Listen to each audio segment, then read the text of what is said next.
O texto de 1 João, capítulo de número 3. Primeira epístola de João, capítulo de número 3.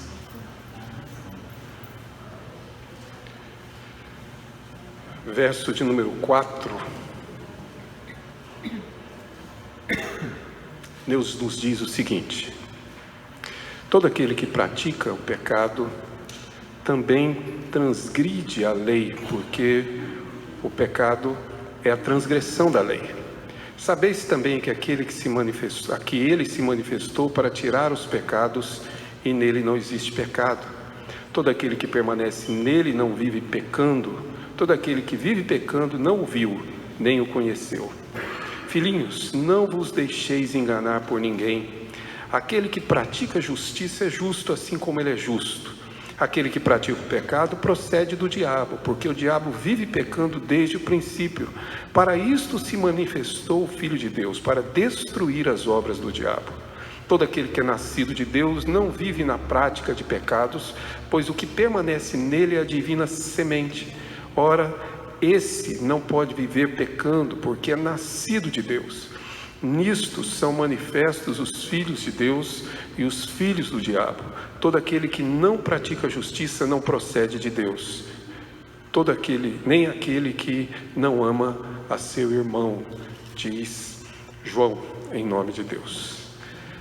Meus irmãos, a razão, o motivo de termos em nossa tradição, digamos, principalmente presbiteriana, esse espaço reservado com maior cuidado à exposição da Escritura, é porque a nossa vida, de fato, ela é conduzida pela palavra.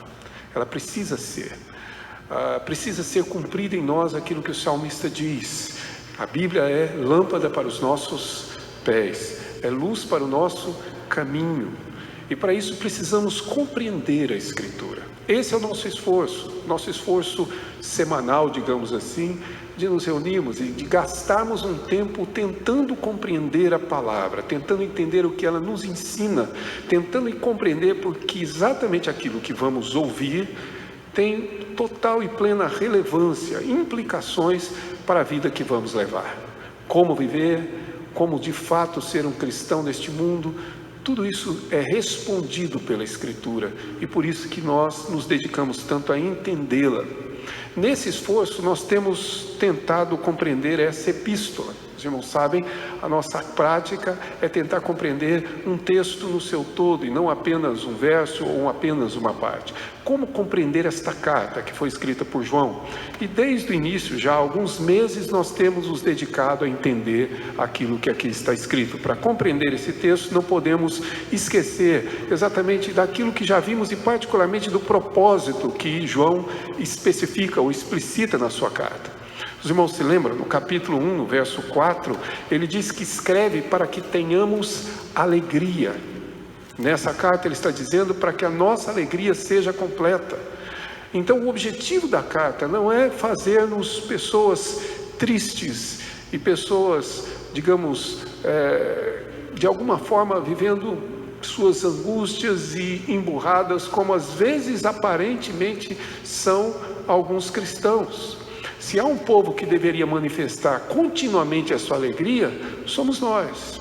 Essa carta foi escrita para nos ajudar a entender que ser alegre não é uma opção do cristão, é o cumprimento de um mandamento de Deus. É Deus nos dando essa ordem para sermos de fato plenamente alegres.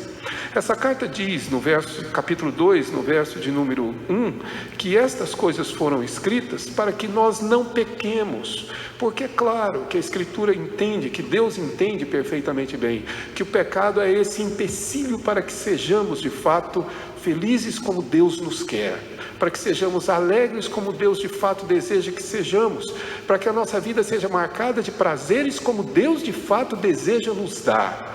Por isso o pecado é exatamente esse empecilho, é aquilo que nos impede, de fato, não apenas de brilhar, como vimos agora há pouco, mas de sermos de fato os cristãos felizes, alegres, que na verdade a Escritura deve nos descrever.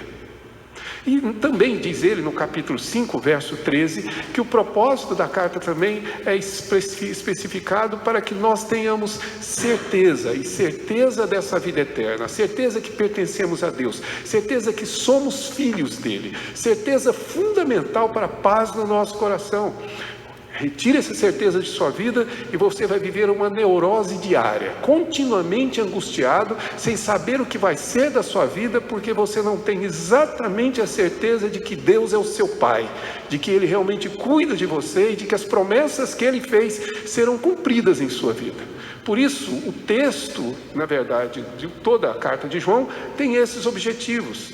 E como João bem entende, é fundamental que para que alcancemos esses objetivos, para que eu e você tenhamos essa certeza no coração e a paz no coração de que pertencemos a Deus, para que vivamos uma vida de maneira, uma alegria plena e que também tenhamos em nós essa conduta, esse procedimento que afasta de nós o pecado, é fundamental que o enfrentemos como ele é, que é exatamente essa a preocupação que tem João ao escrever esse texto. O problema é que nós, quando lidamos com o pecado, nós temos algumas atitudes que não deveríamos ter, humanas, talvez até compreensível, mas nunca justificável.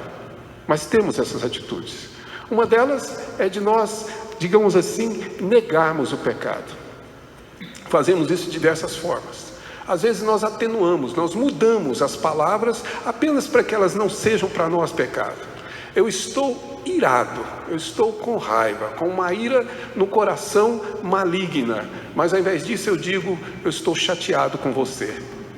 Você não diz, eu te odeio, mas é exatamente o que está se passando no seu coração. Aí você diz, eu estou magoado. A gente atenua, né? Eu estou chateado com você. Quando você não quer dizer nada disso, você diz, se for mulher, eu estou de TPM. Aí pronto. É um correspondente para atenuar um sentimento que está lá no íntimo. Ou o homem diz, não, eu estou com problemas no trabalho. Problemas coisa nenhuma. Você está carregando no coração um sentimento que é pecaminoso, uma irritação que é pecaminosa, mas nós temos a tendência de atenuar isso, de negar isso. Quando não negamos, justificando os nossos erros com os outros. E por favor, me entendam bem, eu estou dizendo isso inclusive para mim mesmo. O problema da sua vida não são os outros, é você. Não é seu pai e sua mãe. Embora eles tenham falhado continuamente com você. Ainda hoje, na mesa de almoço, nós conversávamos sobre isso e eu dizia que eu não convivi com o meu pai. Mas o responsável pelo meu eu sou eu, não é a ausência do meu pai. Pare de atribuir culpa aos outros e assuma a culpa do seu erro e do seu pecado. Eu e você é que pecamos. O erro está em mim, no meu coração. Muitas coisas ruins acontecerão conosco. O problema não é o que ocorre comigo, é como eu vou reagir às coisas que acontecem comigo. E é exatamente aí que o pecado entra. Então nós justificamos com os outros. Como algumas pessoas também justificam com a igreja. Abandonam a igreja e depois diz que a culpa é de quem? Da igreja. Mentira. A culpa é sua. Quem se afastou da igreja foi você. Quem abandonou o evangelho foi você, e não a igreja. Se existe algum problema na igreja que fica insustentável a sua permanência nesta igreja local, procure outra. Mas não diga que a culpa de você ter se afastado do evangelho e da igreja, a culpa é do pecado que habita em você. A culpa é do pecado que você traz no seu coração. E nós ficamos sim com essas justificativas, com esses eufemismos, digamos assim, que nós temos. E continuamente atribuindo isso aos outros. Quando na verdade não nos fazemos de vítima. O problema é que a tentação ela era de fato insuportável. Eu não sou capaz de resistir à tentação. Mais uma vez, mentira. A Escritura diz que nós não somos tentados além de nossas forças. Portanto, eu e você somos capazes sim de resistir a cada tentação e pecado que cometemos. O problema é que nós estamos mentindo para nós mesmos, dizendo que não somos capazes. Ou seja, é essencial que nós entendamos e vejamos o pecado como ele é. Porque um outro problema que temos quando tratamos com o pecado, como eu disse, é justificar sempre olhando para um pecado mais grave. Tá certo? Eu jamais fiz qualquer ato de corrupção, estilo lava-jato.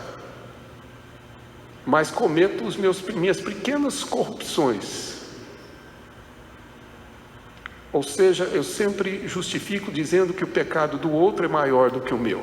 Eu sempre me comparo ao outro, ao invés de me comparar como a Escritura me ensina a Jesus Cristo, que é a minha referência. Essa nossa conduta, ela acaba de fato trazendo graves consequências na nossa vida, porque nós não conseguimos lidar com o pecado como ele deve ser tratado. Por isso eu creio que houve esse cuidado, há esse cuidado de João em, aqui neste caso, claramente expor o que o pecado é. Portanto, eu espero que eu e você saiamos aqui sem dúvida nenhuma do que o pecado necessariamente é. Esse texto que lemos parece complexo, porque João parece repetir os seus argumentos, mas não é. Ele, na verdade, usa uma espécie de paralelismo, colocando as passagens dentro de um, digamos, encadeamento. Vou pedir, não sei se é a Thalita que está lá, por favor, projete aqui o quadro que está. Notem bem, João faz exatamente isso que vocês estão vendo aí. No verso 4, ele fala de quem comete o pecado. Então ele diz, todo aquele que pratica. Percebam que ele repete a mesma ideia no verso número 7, aquele que pratica. Notem que além de falar quem o faz, ele diz claramente o que o pecado é. No verso número 4 ele diz que o pecado é transgressão da lei. E no verso número 8 ele vai dizer que a origem do pecado é o diabo. Mas ele está definindo, deixando claro para nós o que o pecado de fato é. Logo abaixo ele diz como, e esse como é como Deus trata com isso. E pela graça e misericórdia de Deus, isso é tratado com a manifestação de Cristo Jesus. Ele se manifestou, que aliás é muito importante você observar, se você puder olhar na sua Bíblia, apesar de terem apagado aí parte da luz, mas se você conseguir enxergar, note que lá no verso de número 28, ele fala da manifestação futura de Jesus como nosso estímulo para uma vida de santidade. O nosso estímulo é o futuro, ou seja, verso 28, quando ele se manifestar. Capítulo 3, verso 2, sabemos que quando ele se manifestar, falando do futuro. Notem o estímulo de Deus para que eu e você levemos uma vida santa é a manifestação de Cristo no futuro. Mas a causa dessa vida santa, a causa do abandono do pecado está no passado. Ele se manifestou exatamente quando Cristo veio, que é a resposta de Deus à nossa vida de pecado. Por isso, diz ele, como conclusão, que quem crê não vive pecando. Por isso ele diz no verso 9, que aquele que é nascido de Deus não pratica injustiça, ou seja, não pratica pecado. É essa a conclusão final. É exatamente diz ele no verso 10, que distingue o cristão do não cristão. Não é a sua prosperidade. Não é quanto você tem na sua conta corrente. Não é o fato de você ser membro de uma denominação. O que distingue a vida de um cristão de um não cristão é o Salmo 1, ou seja, é o nosso prazer à lei do Senhor e o nosso desvio do caminho dos pecadores. É isso que faz a diferença entre nós que cremos e aqueles que porventura ainda não creem e aqueles que não crerão. Claramente essa condição. Obrigado, Thalita, pode desligar aqui o quadro.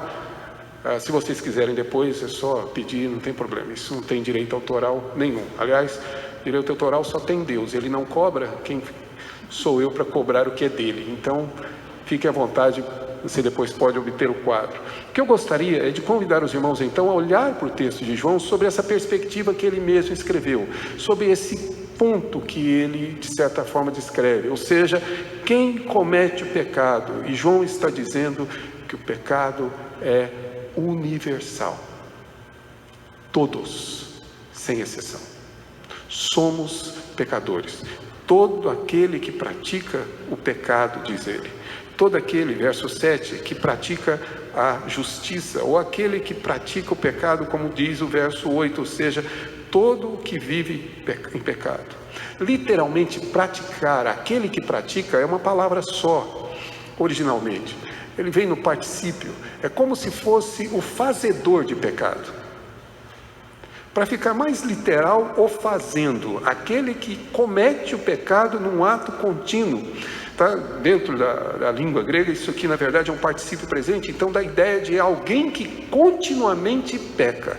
Todo aquele que comete pecado, ou seja, todos são pecadores, exceto Jesus.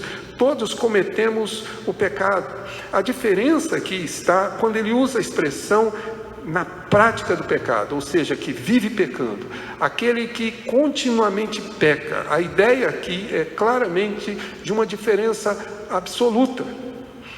Aquele que crê em Deus, ele comete pecado, mas ele não vive na prática do pecado. Ele não tem o pecado como hábito. Esse é um ponto essencial para nós. Entendemos essa diferença, que não é muito fácil de compreender. Por exemplo, alguns anos atrás, e aí vão vários anos, eu jogava futebol, toda semana. Na verdade, toda semana era quase todos os dias da semana. Jogava em 2 times muito famosos, vocês devem ter ouvido falar. Um deles chamava Caveirinhas. Não. O outro chamava Old Friends. Era mais old que friends, entendeu? Eu e meus irmãos participávamos desses times. Jogávamos futebol de várzea e participávamos de jogos todos os fins de semana. Jogar futebol era um hábito. Aliás, era mais do que um hábito, confesso, era um vício. Podia estar cansado do jeito que fosse. Sábado eu jogava de manhã e jogava à tarde, porque só um período não era o suficiente.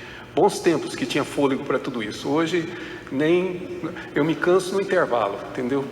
Mas naquela época eu conseguia, era um hábito, eu praticava isso continuamente, até que, quando de fato a fé alcançou meu coração e Deus na verdade me deu consciência, eu percebi que não poderia, de alguma forma, desprezar a reunião do povo de Deus. E por conta disso, eu comecei a abandonar o hábito. Hoje, se alguém me convidar para jogar os Jogos da Primavera, eu vou passar vergonha no meu time mais uma vez, mas vou jogar um jogo, uma parte do jogo. Eu vou fazer isso eventualmente, porque não é mais um hábito. O pecado em nossa vida é diferente nesse aspecto. É porque na realidade, aquele que pratica o pecado é alguém que tem o pecado como um hábito da sua vida.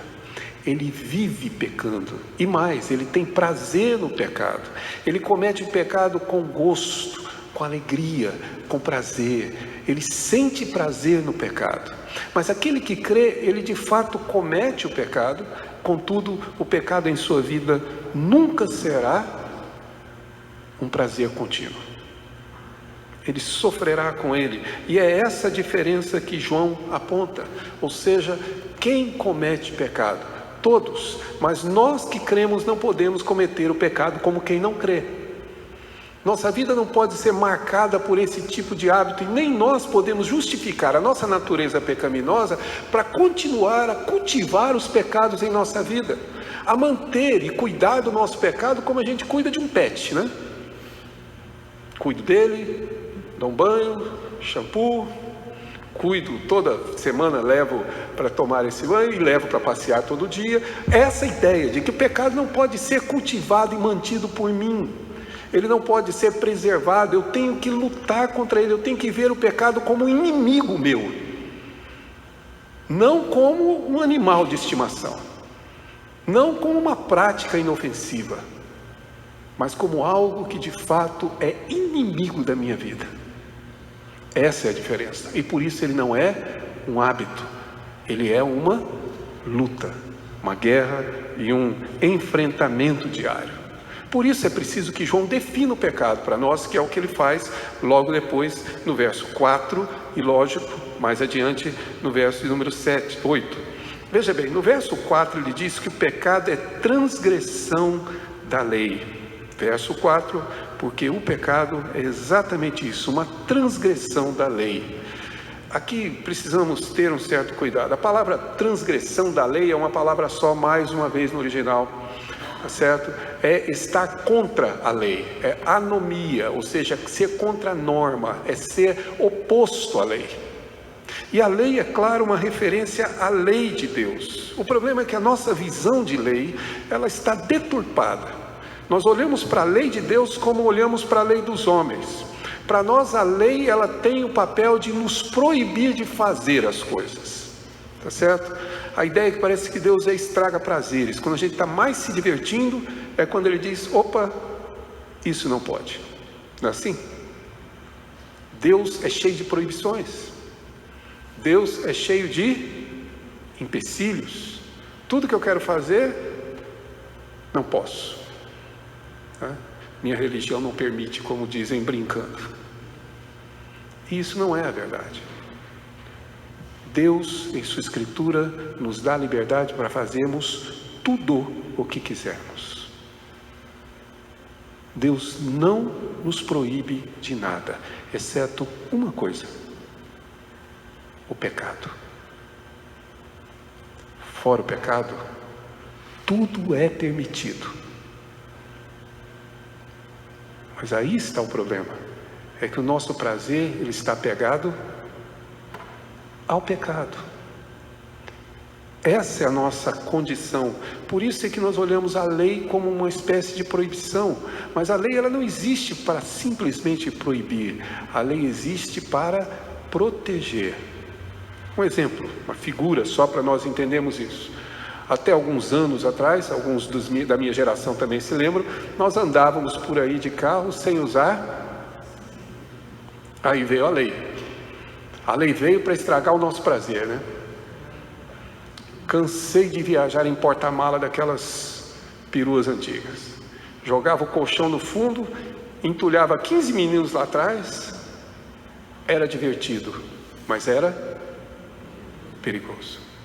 Aí vem a lei e estraga meu prazer. Não posso mais. Agora eu tenho que andar no banco e com cinto de segurança. Porque o meu olhar para a lei é como algo que na verdade me proíbe e não algo que me protege.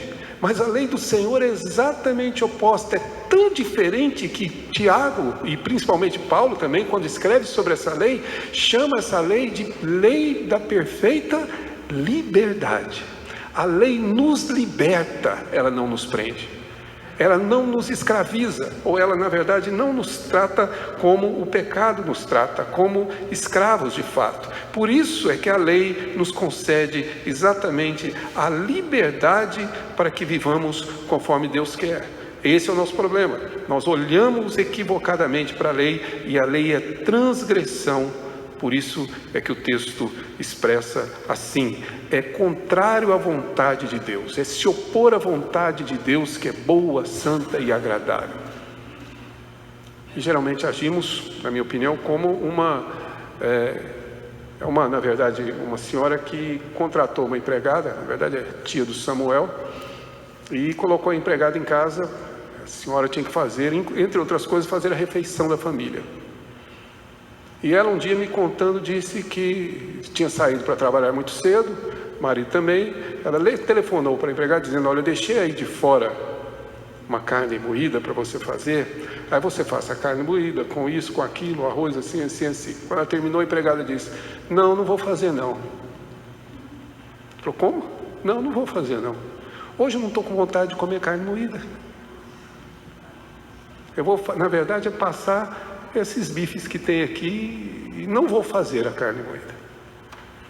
Resultado, fim da história, vocês sabem o que aconteceu, né? Justa causa. O que aconteceu, meus irmãos, e que acontece constantemente, é que a nossa conduta com Deus. Deus nos mostra a sua lei e a sua vontade, dizendo: faça assim. E nós dizemos a Deus: quero não. Hoje eu não estou com vontade. Hoje eu não quero. Hoje eu vou fazer o que eu quero. Às vezes nós dizemos para nós mesmos: hoje eu quero ser pecador. Hoje eu não quero ser crente. Hoje eu não quero ser filho de Deus. Porque a nossa visão da vontade de Deus, a vontade boa, santa, a vontade que nos liberta, a vontade que nos protege, essa lei de Deus, e eu vejo essa lei de maneira totalmente negativa. Pecado é exatamente isso. É eu e você dizermos a Deus: não quero. Hoje em dia eu não sei, mas sei no meu tempo. Se eu dissesse para minha mãe: não quero, principalmente se estivesse em público, palavras eram desnecessárias. O olhar resolvia tudo. E eu já ficava com pressa de ir para casa para apanhar logo e para poder ir dormir. Porque eu sabia qual era a consequência. Mas depois de adulto, eu vejo quantas vezes eu digo ao Senhor: eu não quero. Como um filho arrogante, soberbo, desobediente, que olha para um pai que cuida com tanta graça e misericórdia e diz: eu simplesmente não quero a sua vontade e não quero a sua lei. Isso é pecado. Se você tem dúvida do que é pecado, é exatamente isso. Cada vez que eu e você pecamos, nós estamos dizendo a Deus: não, a sua vontade e a sua lei. Não é você fazendo a sua vontade, é você dizendo a Deus que não quer fazer a vontade dele. Mais do que isso, se isso não parece tão grave, o verso de número 8, ele vai dizer que o pecado tem uma origem muito clara e específica. O pecado tem origem no diabo. E essa é a nossa, digamos, falácia. É que a gente acha que estamos fazendo a nossa vontade. Mas não existe meio termo na Escritura. Na Escritura, ou eu faço a vontade de Deus, ou estou fazendo a vontade do diabo. Não existe essa alternativa de você fazer o que você quer. Ou você quer o que Deus quer, ou você quer o oposto do que Deus quer. E se você quer o oposto de Deus, você só pode estar desejando o que o diabo quer. É isso que João nos mostra, ou seja, a origem do pecado é o diabo. Quando eu e você pecamos, estamos dizendo sim para o diabo. Nós estamos fazendo exatamente aquilo que ele é e que ele deseja que seja feito. Eu estou fazendo a vontade do inimigo de Deus, inimigo da minha vida. Eu estou me prostrando diante daquele que é de fato a oposição de tudo aquilo que eu creio. Não tem meio termo, meu irmão. Não existe uma terceira alternativa. Ou você faz a vontade de Deus, ou faz a vontade do diabo, ou faz a sua vontade. Não existe. Ou a sua vontade está exatamente como é a vontade de Deus, agrada-te do Senhor, como diz o Salmo, ou você está fazendo exatamente a vontade que é do diabo, porque o pecado tem origem nele, procede dele, porque ele é pecador desde o início, e é esse o desejo que ele tem. A decisão que eu e você temos que tomar esta noite é a quem eu quero agradar, a quem eu quero servir, com quem eu quero conviver, quem eu quero que seja o meu pai. Porque Jesus disse aos judeus que na verdade eles eram filhos do diabo, porque estavam fazendo a vontade do diabo, mentindo porque ele é o pai da mentira. Ou eu sou filho de Deus, ou vou viver de fato como um filho do diabo, com todas as letras. E não dá para nós de alguma forma atenuarmos isso. O pecado é sempre fazer a vontade do diabo. Eu vou repetir, é sempre, não é de vez em quando, não é algumas vezes, é sempre. Por isso João alerta com essas letras garrafais. Se na época dele tivesse neon, provavelmente isso estaria lá. Se tivesse um outdoor, é exatamente o que ele colocaria. Entenda, o pecado é fazer aquilo que o diabo quer. E o pior é que fazemos. E fazemos ainda com prazer. E às vezes até nos orgulhamos do pecado que cometemos. Já contei para vocês a história. Tomava conta de um acampamento, era equipante. Na época, seminarista. Claro, isso já foi no século passado. Mas eu era seminarista. Tomava conta de um acampamento de adolescentes.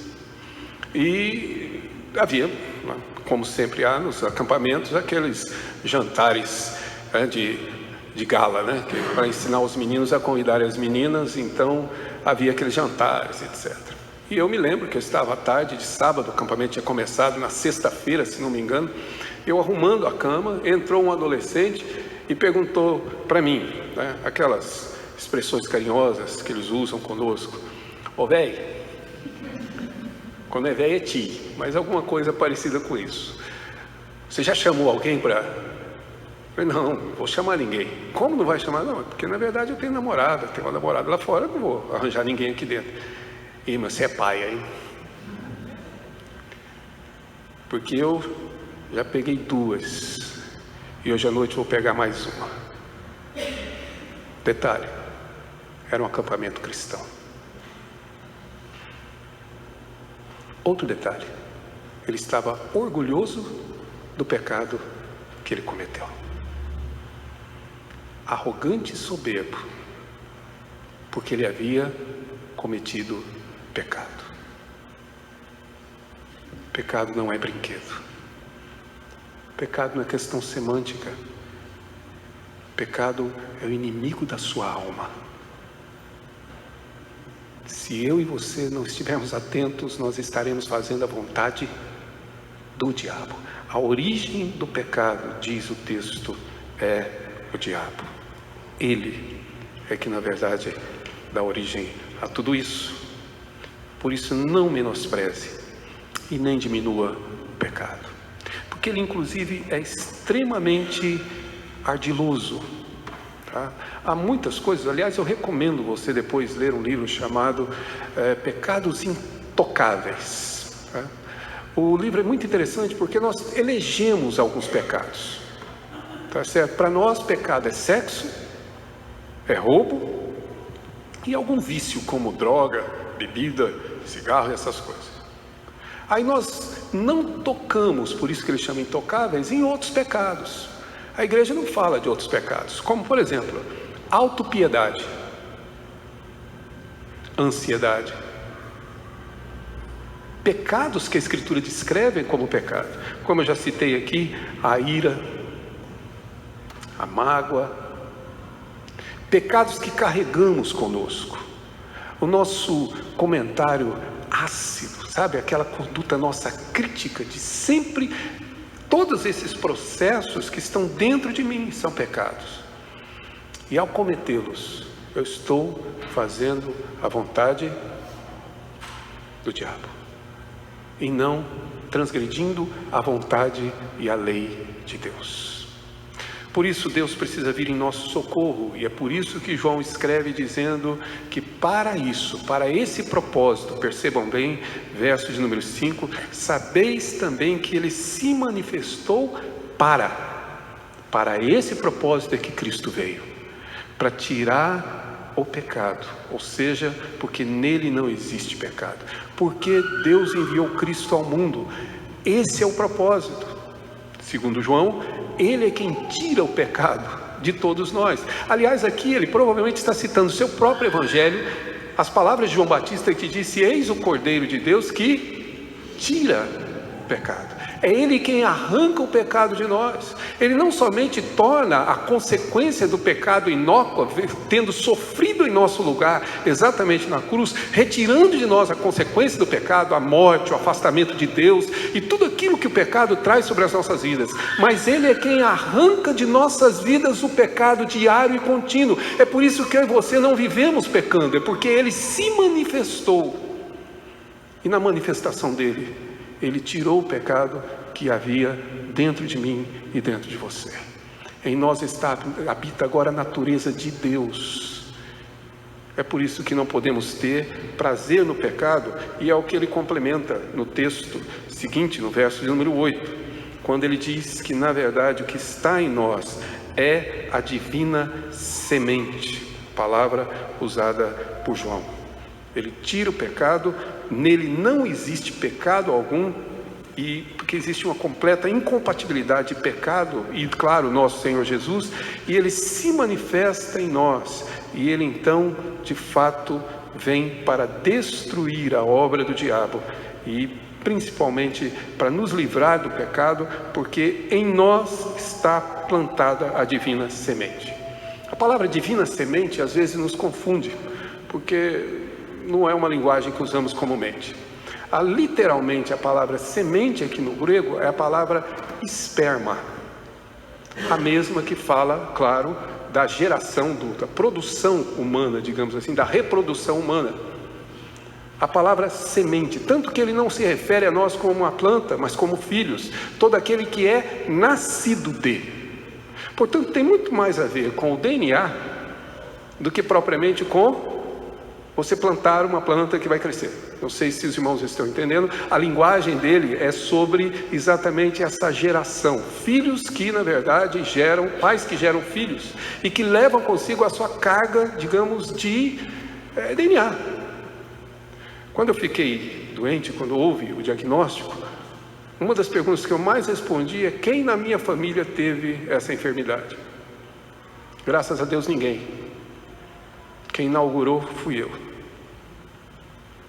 Mas por minha causa, meus filhos serão pacientes, ou serão pelo menos pessoas que devem cuidar dessa, digamos, exame de suas vidas, porque eles podem ter a propensão herdada de mim, por causa do meu DNA, porque neles está a minha semente, e é inevitável. Como eu posso evitar isso? Não posso. Daqui por diante, filhos e irmãos, todos precisam pesquisar as suas vidas com continuidade e constância, porque eles podem ser acometidos de uma enfermidade que pode ter sim origem genética. Sabemos disso. O que João está dizendo é exatamente nessa linha. Nós temos em nós a divina semente. Ora, se essa semente de Deus foi implantada em nós espiritualmente, qual a possibilidade de nós vivemos no hábito do pecado? Qual a possibilidade de eu e você vivemos na prática do pecado?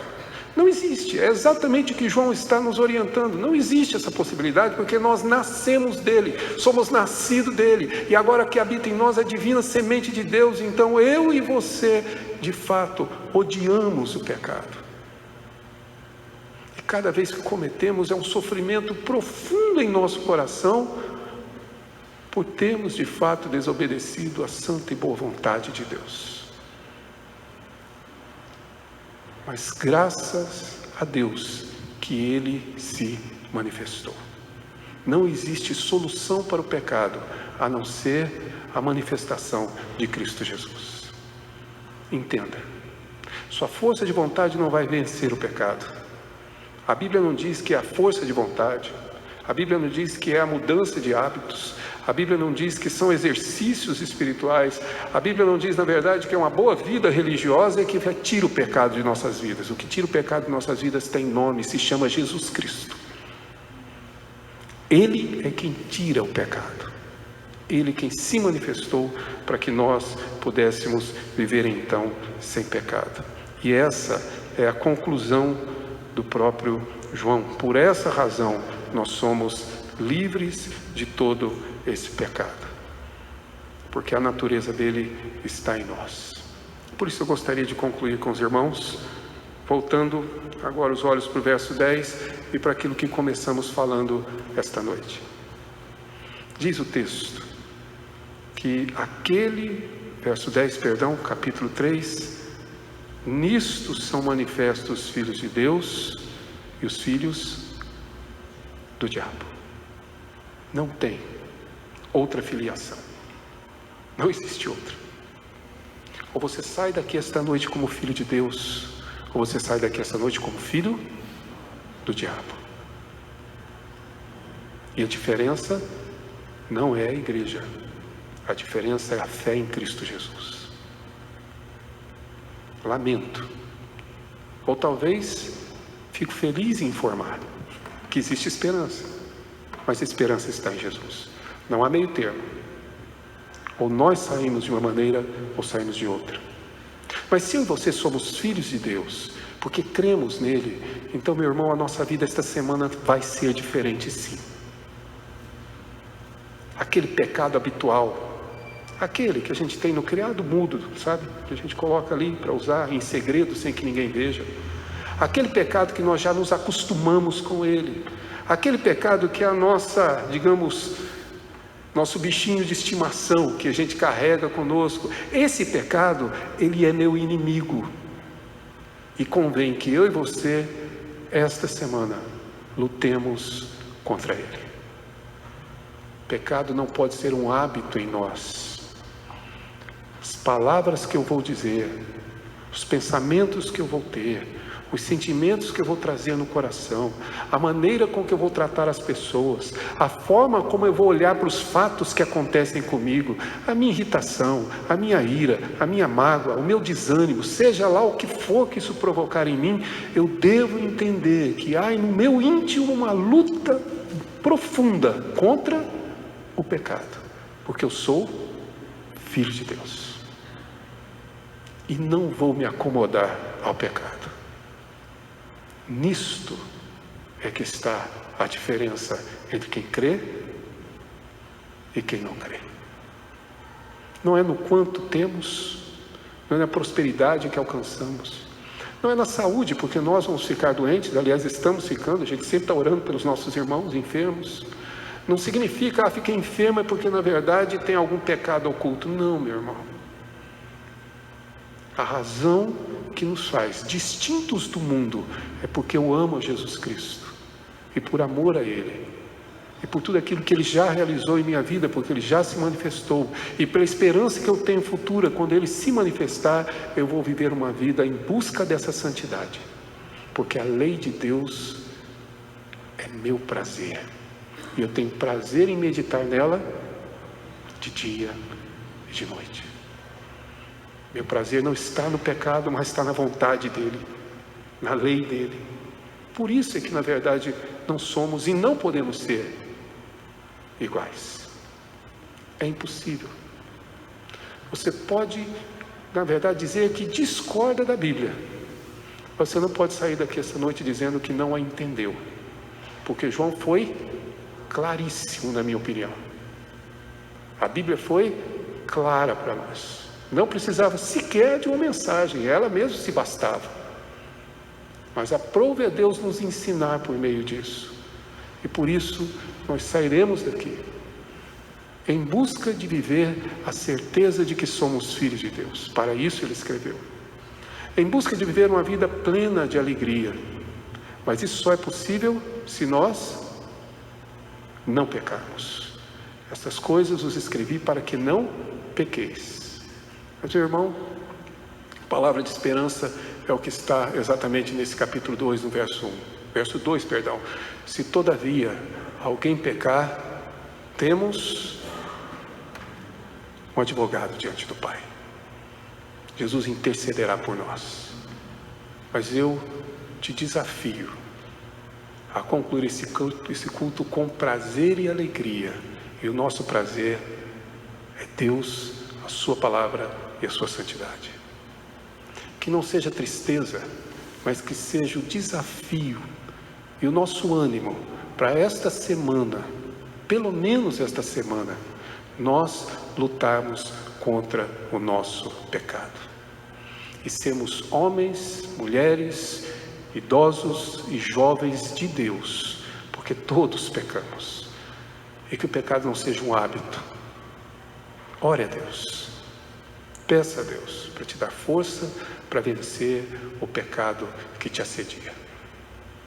E com a graça dele seremos mais que vencedores e poderemos voltar domingo que vem para louvar com prazer e alegria o Senhor, tomar a ceia na mesa dele, certos de que cometemos pecados, mas lutamos contra eles veementemente, e porque na realidade nós amamos mais o nosso Senhor do que o pecado. Em resumo, que saiamos daqui todos como filhos de Deus, para a glória dele e para a nossa bem-aventurança, para o nosso bem. Que Deus nos abençoe assim. Vamos louvar a Deus e vamos orar através deste cântico.